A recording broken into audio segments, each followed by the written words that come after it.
Sa mundo ng cryptocurrency, madalas nating marinig na ang kasaysayan ay nauulit o kaya naman ay nagkakaroon ito ng magkatulad na mga ritmo o rhythm. Yan, meron po tayong bagong payag dito na lumabas mula sa crypto analyst na si Chartnerd, kung saan ay binunyag po niya ang isang napakahalagang pattern sa long-term price structure ni XRP. Ayon po sa kanyang pagsusuri, ang kasalukuyang galaw ng presyo ay nagpapaalala sa atin ng mga nakaraang kabanata kung saan ang asset ay dumaan muna sa isang masusing yugto ng pagbaba bago sumiklab ang isang malaking rally. Ayan, sa isa pong maikling pakayag sa platform ng X na ito, inalarawan po ni Chartnerd ang setup na ito bilang isang mahalagang yugto na madalas po nating makita sa mga nakaraang cycle. Yan, ito po ang kalakip na chart kung saan ay nagpapakita po ng paghahambing ng price action ni XRP mula pa noong taong 2013 hanggang sa mga susunod pang projection. Kaya sa chart na ito, malinaw po niyang minarkahan ang mga partikular na bahagi kung saan ang presyo ay pansamantalang humihina at bumababa bago tuluyang magsimula ang isang mas malakas at agresibong pag-akyat. Ang pinakabagong formation na ito ay makikita po malapit po sa ating kasalukuyang price structure, kung saan ang chart po dito ay nagsasabi na may nabubuong katulad na galaw sa ibabaw ng isang long-term rising trend line. Ito po yung kulay red na pataas na linya. Kaya sa video na ito ay atin pong pag-uusapan ang mga pananaw na ito at kung paano po natin tinitingnan kung paano po tinitingnan ng community ang kasalukuyang takbo ng ating paboritong digital asset nang hindi po kinakailangan ng napaka-komplikadong technical na analysis. Ayan, paano nga ba pinabasa ng mga eksperto ang Wyckoff method sa dito kay XRP?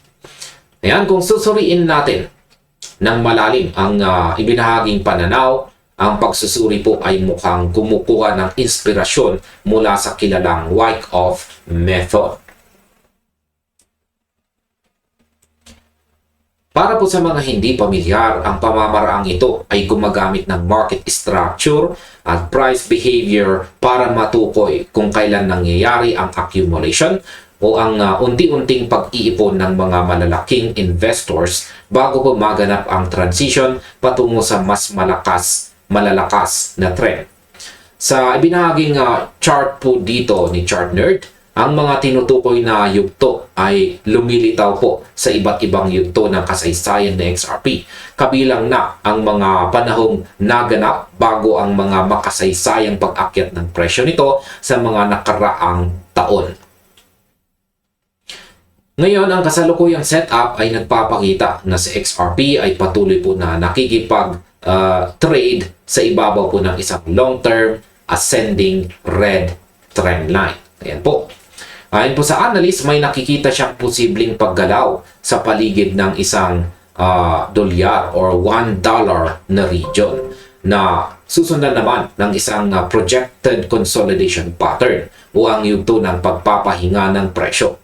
Sa puntong ito, inilalarawan po sa chart na ito ang posibleng pag-akyat patungo sa mga antas o price level na mas mataas kaysa sa $3.8 pagdating po ng taong 2028. Gayunpaman, mahalagang tandaan na ang projection na ito ay nananatiling isang interpretasyon lamang ng mga nakaraang galaw ng presyo sa halip na isang kumpirmadong hula. Si XRP po ay mangangailangan pa rin ng tuloy-tuloy na lakas sa market upang matiyak na ang ganitong klaseng trajectory ay tunay na magaganap sa mga susunod na buwan o taon. Ngayon ay bakit po ba may mga natatalo tungkol sa timeline? Bakit po ba may mga nagtatalo tungkol sa timeline ng market? Siyempre, hindi po nagpahuli ang community sa pagbibigay ng kani-kanilang reaksyon at pagtatanong sa mga posibleng pagkakaiba sa pamamagitan ng nakaraan at ng kasalukuyang sitwasyon. Ayan, marami pong gumagamit ang nagpahayag ng kanilang opinyon. Kabilang na ang isang ex-user dito na si Zayo Wolf. Mariing tinutulan po ni Zayo Wolf ang ideya na si XRP ay kailangan pang maghintay hanggang sa taong 2028 bago po makaranas ng isang makabuluhang pagbangon.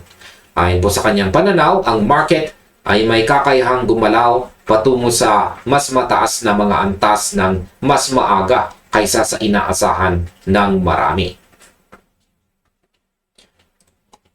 Sa kabilang banda, isa pang miyembro ng community naman na si Defender ang nagtuon ng pansin sa malaking pagkakaiba sa pagitan po ng kasalukuyang market environment ni XRP at ng mga nagdaang market cycles. Ayon po kay Defender, ang sa XRP sa kasalukuyan ay mayroon ng mga bagong pundasyon na hindi po umiiral noon. Kabilang dito ang pagkakaroon ng mga posibleng spot exchange traded funds, mga strategy sa corporate treasury na nakasentro kay XRP, ang development ng RLUSD, mas malinaw na mga regulasyon at ang lumalawak na sektor ng tokenization. Ayon sa kanyang komento dito, ang mga pagbabagong ito ay maaaring mga hulugan na ang mga simpleng historical comparisons ay hindi na masyadong diretso o madaling yan po, dahil ang sa XRP ay tumatakbo na po ngayon sa isang ganap na naiibang kapaligiran o environment sa finance.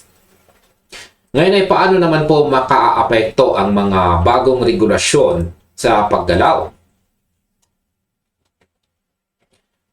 Bukod po kay Defender, isa pang kilalang boses sa community na si JD123 ang nag-ugnay din sa posibleng tagal ng kasalukuyang yugto ng pagpapahinga ng presyo sa mga darating na batas sa United States na may kinalaman po sa cryptocurrency. Sinabi po ng user na ito na ang posibleng pagpasa ng mga mahahalagang batas tulad po ng Clarity Act ay maaaring dahilan upang ang isa pang taon ng paggagalaw ng pakalang o sideways trading ay maging hindi na ganon kaposible. Ang ganito pong uri ng pananaw ay nagpapakita lamang na ang mga traders at investors ay hindi na lamang nakadepende sa mga lumang chart kundi pati na rin sa mga kaganapang pampolitika at regulatory na regulation na makakatulong po sa pagpapabilis ng adoption. Ang mga balita tungkol po sa regulation ay madalas na nagdudulot ng mabilis na pagbabago sa sentiment ng mga tao sa market. Kaya naman ang mga timeline na ibinibigay ng mga analyst ay palaging binabantayan ng may pag-iingat at kritikal na pag-iisip. At ayan sa kabuuan, ang pagsusuri po ni ChartNerd ay nakasentro po sa tanong kung si XRP ba ay umuulit ng isang structure na lumitaw na sa iba't ibang yugto ng nakaraan nito.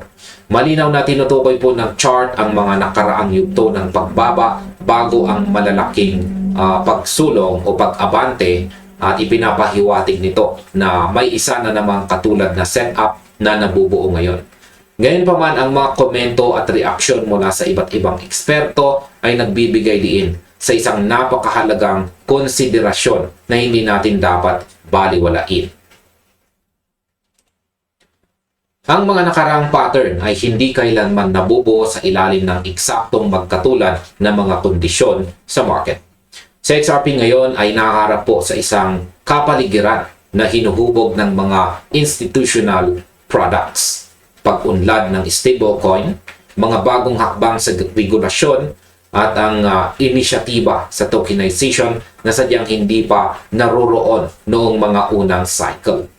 Bagamat ang mga historical pattern ay nagbibigay po sa atin ng magandang gabay o batayan para sa kung ano ang posibleng mangyari sa hinaharap. Ang mga makabagong bagay na ito sa ekonomiya ang siyang tunay na magpapasya kung gaano kabilis o katindi ang magiging takbo ng susunod na kabanata ni XRP. Kaya manatili po tayong mapagmatsyag, suriin po natin ang mga balita ng may bukas po na isipan, at lagi po nating tandaan na ang bawat desisyon sa finance ay nangangailangan po ng tamang pag-iingat. At hanggang dito na lamang po tayo sa video na ito mga ka-crypto. Maraming salamat sa inyong panonood. Maaaring panoorin na rin po ninyo sunod ang recommended video natin dito.